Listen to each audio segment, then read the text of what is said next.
Thank you మనస్ఫూర్తిగా. ఈ రోజున ఈ కార్యక్రమానికి ముఖ్య అతిథిగా ఇందాక మహానుభావులు వచ్చి వెళ్ళిపోయారు. ఆయన ఎవరు కాదు, నా గురువర్యులు, నాకు పెళ్లి చేసినటువంటి మహానుభావులు మా యనమల రామకృష్ణ గారిని సభాపూర్వకంగా చెప్తున్నా.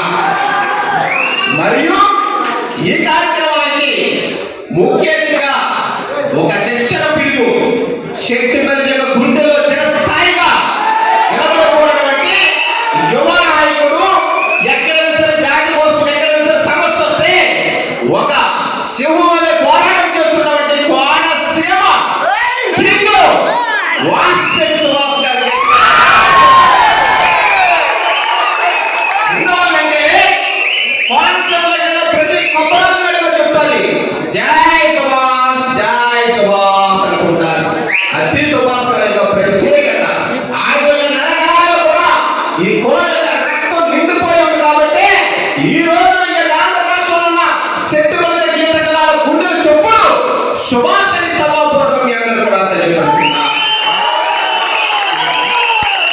మరియు ఇంకొక వ్యక్తి చెప్పాలి, ఆయన డీసీఎం చైర్మన్ గారు. ఎవరో తెలుసా? చంద్రబాబు గారు.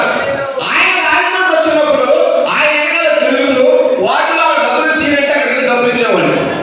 ఆయన వాటి ఇన్ఛార్జ్ రాజమండ్రి ఇన్ఛార్జ్ వచ్చినప్పుడు ఆయన వెనకాల తిరిగేవాడు. ఆయనతో పాటు తిరుగుతూ రాజమండ్రిలో అత్యంత కార్పొరేటర్ అవుతూ ఈ రాష్ట్రంలో మొట్టమొదటిసారిగా సెట్టుకొండ గౌడ శ్రీశైల ఈడి కులాలకు ప్రథమ చైర్మన్గా అభ్యర్థి దానికి ఇటువంటి మహానుభావుల యొక్క ఆశీర్వాదాన్ని సభాపూర్వకంగా చెప్తున్నా. చంద్రబాబు గారి యొక్క ఆయన యొక్క ట్యాగ్ చూసుకుంటే అజాత శత్రువు, మిత భాష, ఎవరితో కూడా గొడవపడరు, చాలా సీనియర్ నాయకుడు. అటువంటి నాయకుడు ఈ రోజున ఈ జిల్లాకి, ఏ జిల్లా? ఉమ్మడి తూర్పు గోదావరి జిల్లాకి, చాలా పెద్ద జిల్లా. ఆ జిల్లాకి డీసీఎం చైర్మన్గా ఒక శక్తిపల్లి యొక్క ఆత్మగౌరవమైనటువంటి మన యొక్క మహానుభావుడైనటువంటి చంద్రబాబు గారు ఒకసారి గట్టిగా చెప్పడంతో పుష్టించారు.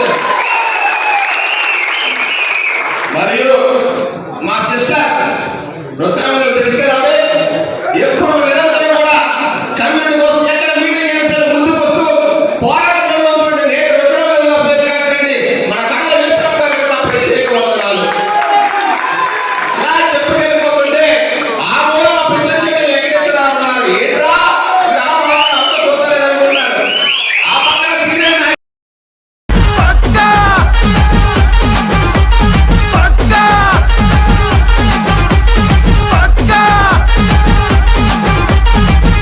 ఏ గల్ల ఎత్తి చెప్పుతున్నా, గొంతెత్తి చెప్పుతున్నా, కథం తొక్కి చెప్పుతున్నా, ఎవడొస్తాడో రండి రాబాయ్.